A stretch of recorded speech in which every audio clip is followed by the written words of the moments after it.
I never thought a simple morning could nearly end my life. It was just like any other Tuesday. The sun was barely up, a soft orange glow spilling through my bedroom window. I stretched, swung my legs out of bed, and stood up just like I'd done for decades. But this time, something felt off. The room spun. My knees buckled. Next thing I knew, I was on the floor, heart pounding, head foggy, and terrified. That fall didn't just shake my body, it shook my entire sense of control over my own health. My name is Harold. I'm 73 years old. I've always considered myself young at heart, active, and independent. But that morning forced me to face something I'd been ignoring for years: the small, seemingly harmless habits I'd built into my routine: getting up too fast, skipping water, grabbing coffee on an empty stomach, and rushing into the day despite the stiffness in my joints were slowly, silently working against me. I'd never heard of orthostatic hypotension until my doctor explained why I blacked out. Turns out, when we're over 70, our circulation slows. If we stand up too quickly, our blood doesn't reach the brain fast enough, and that's a recipe for falls, fractures, or worse. Add in mild dehydration after sleep, and suddenly, our heart has to work harder just to keep things going. And don't even get me started on coffee. I love it, but drinking it first thing, on an empty stomach, was like throwing gasoline on a fire. It spiked my cortisol, gave me the jitters, and made my acid reflux worse. I used to ignore the stiffness in my back and knees in the morning. I thought it was just part of getting older. But what I didn't realize was that rushing through that stiffness made me vulnerable to falls, to injuries, and to losing the independence I value so much. What I've learned since that morning has changed my life. And if you're over 70 or love someone who is, I hope you'll stick with me. Because these 4 morning habits might seem harmless, but they could be quietly putting your heart, your balance, your circulation, and even your brain at risk. I didn't understand it at the time, but what happened to me that morning had a name: orthostatic hypotension. Sounds complicated, right? But in plain English, it means a sudden drop in blood pressure when you stand up too fast. My doctor explained it gently, but seriously. Harold, she said, your body's not the same as it was when you were 40. When you lie down all night, gravity causes blood to pool in your lower body, especially your legs. And when you jump up too fast, your heart and blood vessels don't have enough time to push that blood back up to your brain. That's why you got dizzy. That's why you fell. I was stunned. All these years, I thought hopping out of bed was just part of starting the day strong. No one ever told me that something so routine could be dangerous, life-threatening. Even looking back, the signs were there. Some mornings, I'd feel a little lightheaded. Other times, my vision would blur for a second. I'd brush it off, just getting old, I'd say. But that wasn't age. That was my body warning me. I just didn't know how to listen. Now, I take my time. When I wake up, I don't leap out of bed. I start by wiggling my fingers and toes. Then I take a few deep breaths. After that, I slowly roll to my side, let my feet touch the floor, and sit for 30 seconds, giving my body a chance to adjust. Then I gently rotate my ankles, stretch my arms, and only then do I stand up carefully, slowly, one step at a time. That one small change, adding just a minute or two to my routine, has made a huge difference. No more morning dizziness. No more close calls. Just a safer, steadier start to my day. If you're like I was, used to jumping out of bed the second your eyes open, I urge you, slow down.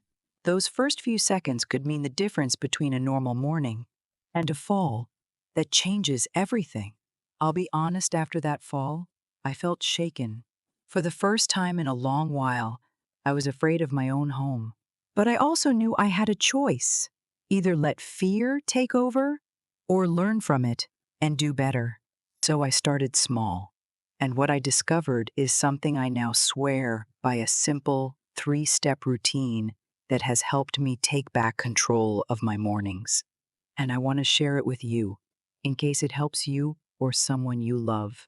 Step 1: deep breathing. The moment I wake up, I stay in bed for a minute or two and take slow, deep breaths. In through the nose, out through the mouth. I also wiggle my fingers and toes to get the blood flowing gently. It's like giving my body a heads up that the day's about to begin. Step 2: roll and sit slowly.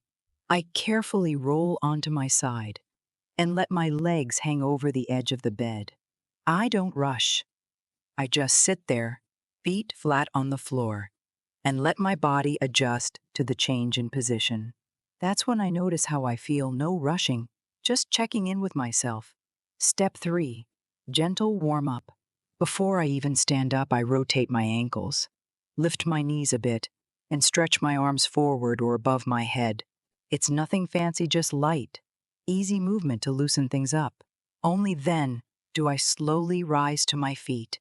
This new rhythm doesn't take more than 2 minutes, but it has made all the difference.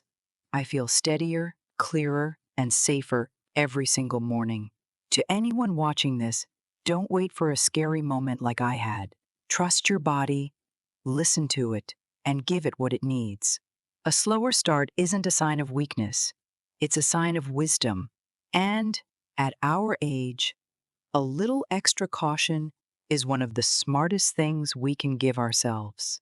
Not long after I fixed my morning routine to stand up more slowly, something else caught my attention. Even though I felt steadier, I was still waking up with a dry mouth, low energy, and some days, a nagging headache. At first, I chalked it up to bad sleep or just aging. But once again, the problem and the solution was right under my nose. One day, during a routine checkup, my doctor asked me a simple question: "Harold, do you drink water first thing in the morning?" I admitted I didn't. In fact, I usually reached for my coffee before anything else. That's when she explained something that changed my entire perspective. You see, while we sleep, our bodies lose water through breathing, sweating, and the quiet work of our internal organs. By morning, whether we feel it or not, we're mildly dehydrated. And when we don't replace those fluids quickly, it takes a toll. Our blood thickens, our circulation slows, and it can put extra strain on the heart. In some cases, it even raises the risk of high blood pressure or stroke. I had no idea that something so simple, just drinking water, could have that much power over my health.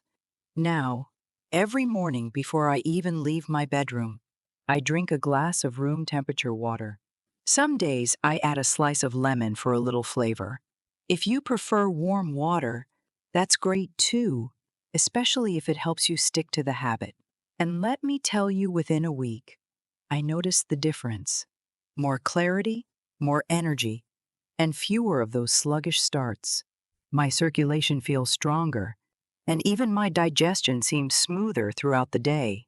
To all my fellow seniors, don't skip this small step. Keep a glass or bottle by your bedside. Your body has worked hard all night. It deserves a little hydration first thing. And if this story has helped you or made you think about your own morning habits, I'd love to have you with me on this journey. Please hit that subscribe button and tap the bell so you never miss a tip that could help you live healthier, safer, and stronger, starting every morning right. Now let's talk about something I know many of us love: coffee. I've been a coffee drinker for most of my life. There's just something comforting about that first warm sip in the morning. For years, it was the very first thing I reached for after getting out of bed. No food, no water, just straight to the coffee pot. I thought it helped me wake up faster and start the day strong. But as I got older, things began to shift. I started noticing a strange jittery feeling, sometimes even nausea or acid reflux, not long after my morning brew. I'd feel unsettled for hours, and I didn't understand why until I learned what was really going on. Here's the truth. When we drink coffee on an empty stomach, especially after age 70, we're putting our bodies under unnecessary stress. Coffee, while delicious, is a powerful stimulant. It causes a spike in cortisol, the stress hormone, which can leave us feeling anxious, lightheaded, or even shaky. On top of that, coffee increases acid production in the stomach, and when there's no food to buffer it, it can lead to heartburn, indigestion, or stomach pain. The problem isn't the coffee itself, it's the timing. My doctor gave me a simple piece of advice that made all the difference. Eat something small before you drink your coffee. That's it. Now, before my first sip, I grab a banana, a handful of almonds, or even just a couple of crackers. Nothing heavy, just something to give my body a cushion. That small change? It's been a game changer. I no longer get those roller coaster feelings, and my stomach feels much more at ease. So if you love your morning coffee like I do, don't give it up. Just reorder your steps. Give your body something to work with first. It'll help regulate your blood sugar, reduce the impact of caffeine, and protect your digestion over time. One morning, not too long ago, I got out of bed in a hurry, just like I'd done for years. I was headed to the bathroom and didn't think twice. But as I took my third step, I felt a sudden pull in my hip. My knee buckled slightly, and I had to grab the wall just to stay upright. That moment stuck with me. At 76, I've prided myself on staying active, walking daily, even gardening a little, but I'd completely overlooked the stiffness that creeps in after a long night's rest. It's easy to dismiss it as just getting older, but the truth is that stiffness is a warning sign.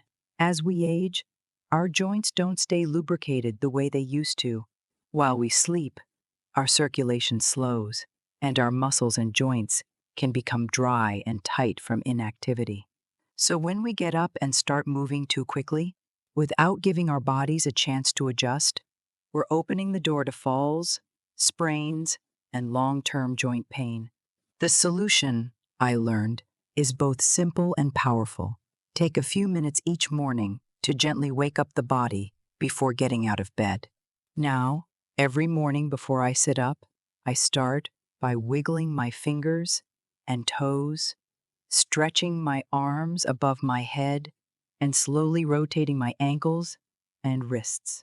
I take a couple of deep breaths, roll onto my side, and then push myself up to a seated position. Once I'm sitting, I take a moment to bend and stretch my knees, roll my shoulders, and then place my feet flat on the floor. Before I stand, I pause again, letting my body catch up.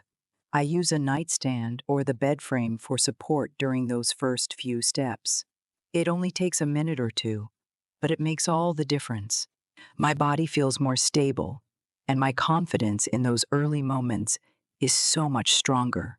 If you've ever felt unsteady when you get out of bed, this little routine might just protect you from a serious injury. These moments matter, don't rush through them. We're not fragile, we just need to respect what our bodies are telling us. And sometimes, a slower start is the smartest move of all. Harold's story reminds us that small, unconscious habits, especially in the morning, can have a major impact on our health as we age. From rushing out of bed to skipping water, drinking coffee on an empty stomach, or ignoring stiffness, these seemingly harmless actions can strain our hearts, affect our balance, and put our overall well-being at risk. The lesson here is simple but powerful. Listen to your body, move with care, and start each day with intention. Aging gracefully doesn't require drastic changes, just thoughtful choices. By adjusting our morning routines, we can prevent falls, ease digestion, stay hydrated, and protect our minds and bodies. for the long run. It's never too late to rewrite your habits and your health story starting tomorrow morning. If this story spoke to you, please like this video, subscribe to our channel, Senior Moments Matter, and share it with someone you care about. We'd love to hear from you. What part of Harold's story resonated most with you? Do you have your own morning habits or tips that help you feel your best? Leave a comment below with your thoughts, questions, or personal experiences. Let's learn and grow together.